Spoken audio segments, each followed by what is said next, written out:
Halo, salam hormat bagi kita semua. Perkenalkan, nama saya Samuel Banjar Nahor. Saya mahasiswa pasca sarjana Universitas Riau dengan konsentrasi hukum bisnis. Adapun maksud dan tujuan saya membuat video ini yaitu untuk menyelesaikan tugas mata kuliah Hukum Pasar Modal dengan dosen pengajar Bapak Dr. Haji Zulfikri Toguan SMH. Adapun dalam kesempatan hari ini saya akan presentasikan makalah dengan judul Analisis Hukum Kasus Asuransi PT Asabri Persero. Baiklah, langsung aja saya sajikan. Yang pertama adalah pendahuluan. Investasi adalah aktivitas penempatan modal baik berupa aset dan uang berharga lainnya ke dalam suatu benda, lembaga, atau suatu pihak dengan harapan pemodal atau investor kelak akan mendapatkan keuntungan setelah kurun waktu tertentu. Karena harapan mendapatkan keuntungan di kemudian hari, inilah investasi disebut sebagai penanaman modal. Asuransi berperan sebagai lembaga keuangan dalam bidang pembangunan. Peranan asuransi dalam pembangunan membantu melakukan perputaran dana masyarakat yang ditujukan terhadap pembangunan. Pengelolaan dana yang dilakukan oleh perusahaan asuransi dilakukan dengan cara diinvestasikan agar menghasilkan dividen atau investasi tersebut. Adanya return investasi dapat diandalkan untuk memelihara kesehatan keuangan perusahaan apabila perusahaan asuransi mendapat klaim dari pihak tertanggung.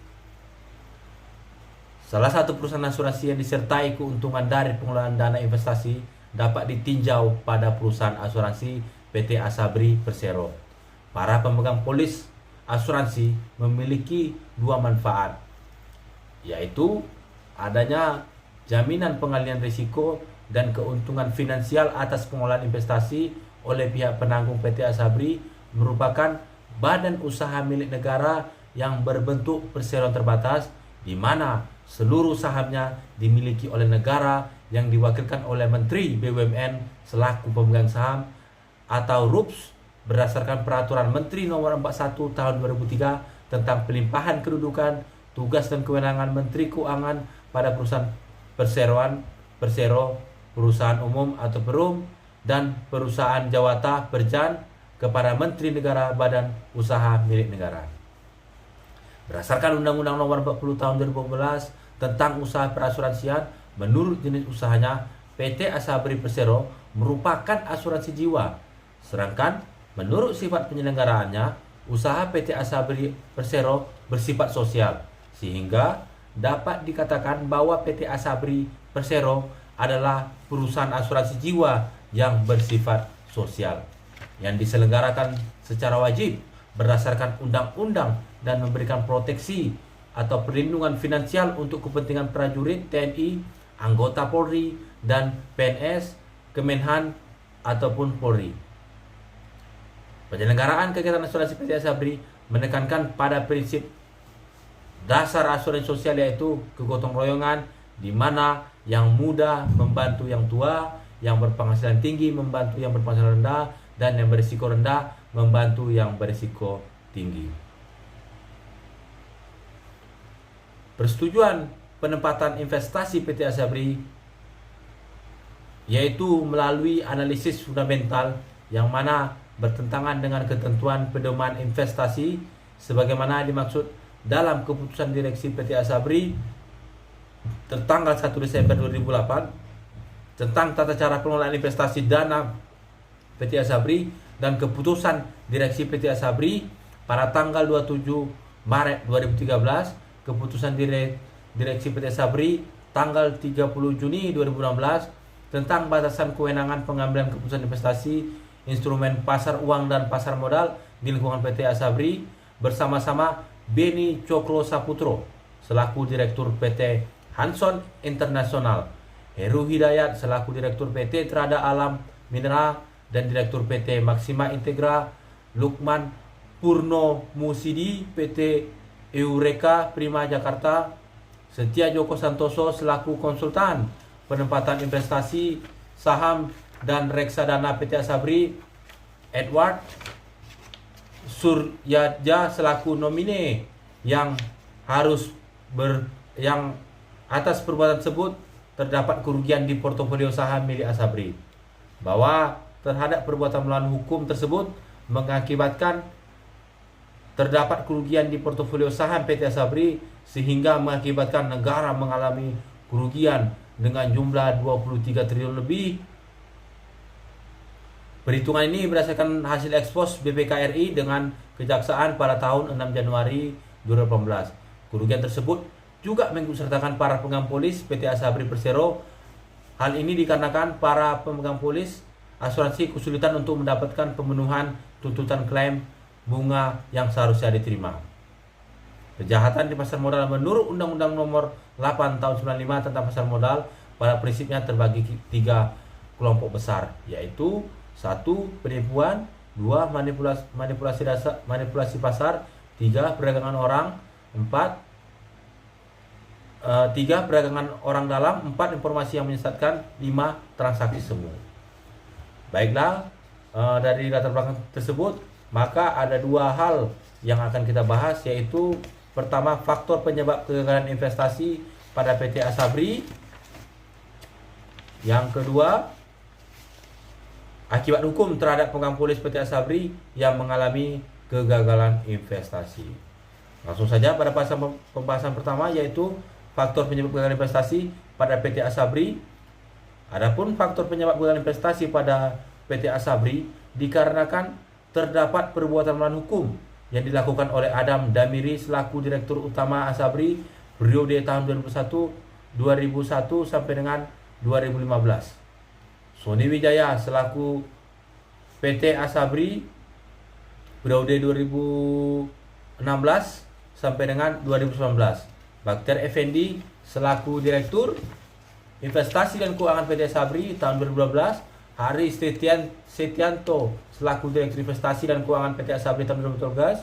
Ilham Wadana Bilang Siregar selaku Kepala Divisi Investasi tahun 2012 sampai 2016 menyetujui penempatan investasi PT Asabri tanpa melalui analisis fundamental yang bertentangan dengan ketentuan pedoman investasi sebagaimana dalam keputusan direksi tanggal 1 Desember 2008 dan tentang tata cara pengelolaan investasi dana PT Asabri dan keputusan direksi PT Asabri tanggal 27 Maret 2013, keputusan PT Asabri tanggal 30 Juni 2015 tentang batasan kewenangan pengambilan keputusan investasi instrumen pasar uang dan pasar modal lingkungan PT Asabri bersama-sama Beni Cokro Saputro selaku Direktur PT Hanson Internasional, Heru Hidayat selaku PT Terada Alam Mineral, dan Direktur PT Maksima Integra Lukman Purno Musidi.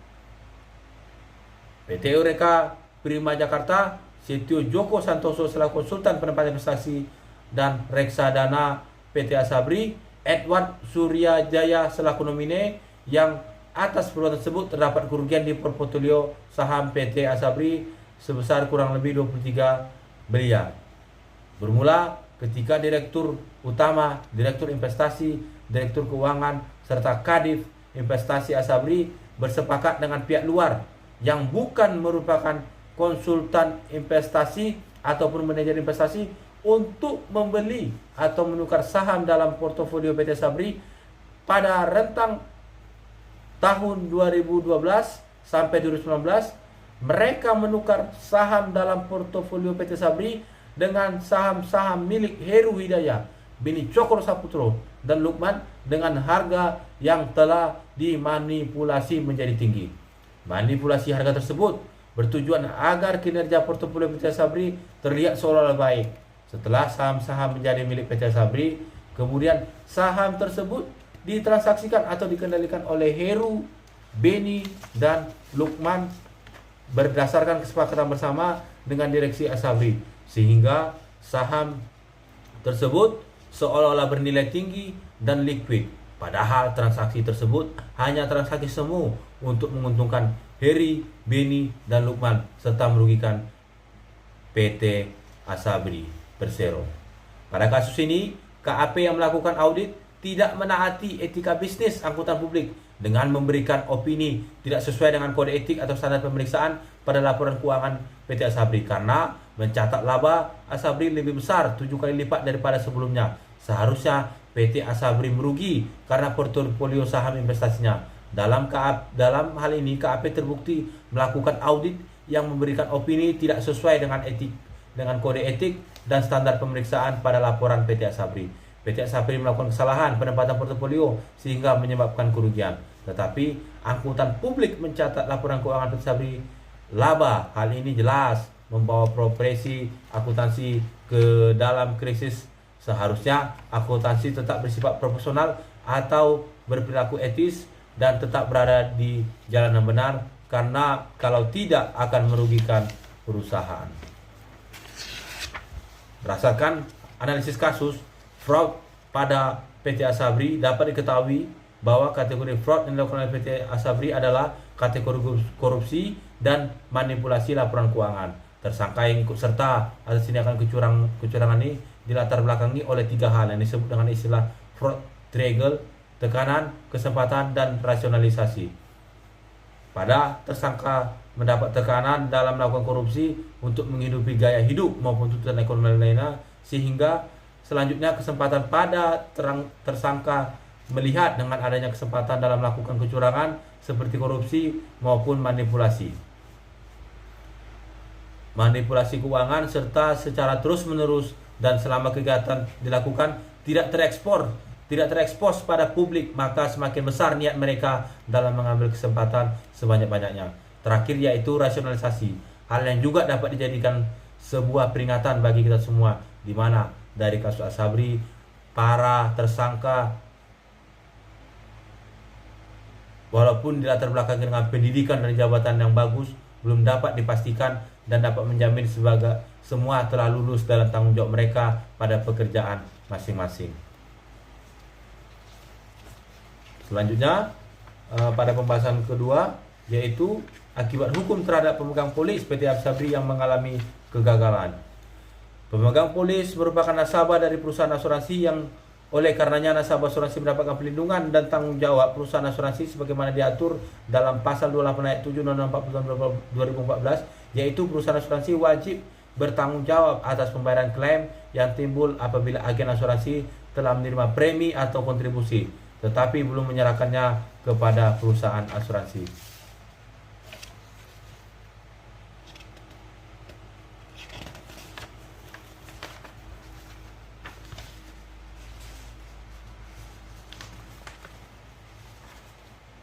Bahwa bentuk penyimpangan yang memiliki kausalitas terhadap akibat yang pada saat ini berdampak kepada pemegang polis karena adanya kerugian negara berdasarkan data ataupun klarifikasi dan permintaan keterangan terkait adalah kesepakatan pengelolaan investasi saham dan reksadana PT Asabri bahwa Direktur Investasi dan Keuangan dan Kepala Divisi diduga bersepakat dengan Lukman Purnomusidi, Beni Cokro Saputro, Heru Hidayat, dan 13 manajer investasi yang mengatur dana pada saham dan reksadana tanpa mempertimbangkan unsur kehati-hatian dan aspek likuidasi. Saham-saham yang dibeli dari pihak-pihak tersebut merupakan saham yang berisiko dan tidak liquid sehingga mengalami penurunan harga, pada akhirnya tidak memberikan keuntungan pada Asabri. Pengelola B, pengelola investasi saham. Selain itu, pihak Lukman Purnomusidi bersama rekan-rekan melakukan upaya pembentukan harga dalam hal menaikkan harga saham yang kemudian dijual kepada Asabri, melakukan upaya pembentukan harga saham di akhir 2017 untuk membuat kinerja PT Asabri seolah meningkat. Hal ini tidak sesuai dengan pasal 91 Undang-Undang Nomor 8 tentang penanaman modal, serta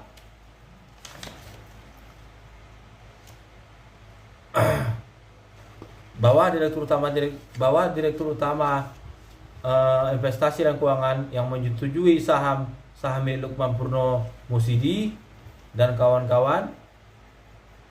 Selain itu, pihak Lukman Purnomusidi bersama rekan-rekan melakukan upaya pembentukan harga. Hal ini menaikkan harga saham yang kemudian dijual kepada Asabri, melakukan upaya pembentukan harga saham di akhir tahun 2017 dan 2018, sehingga hal ini juga bertentangan dengan pasal 91 Undang-Undang Nomor 8 tahun 1995 tentang pasar modal, sehingga akibatnya polis asuransi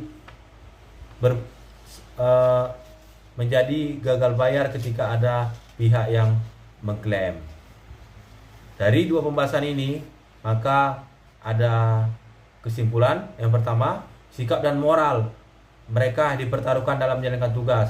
Kasus fraud korupsi yang terjadi Sabri yang diduga menyalahgunakan kekuasaan dengan menggunakan dana investasi dari Asabri untuk kepentingan pribadi, untuk menutupi pengelolaan dana investasi yang tidak sesuai dengan aturan.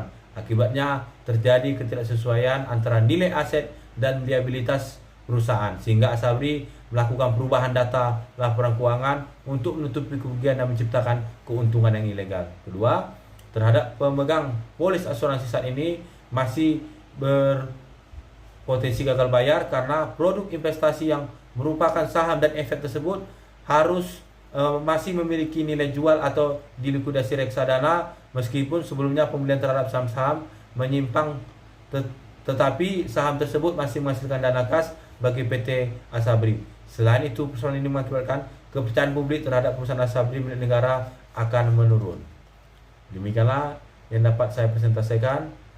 Lebih dan kurang apabila ada kesalahan kata, saya mohon maaf. Terima kasih atas perhatiannya.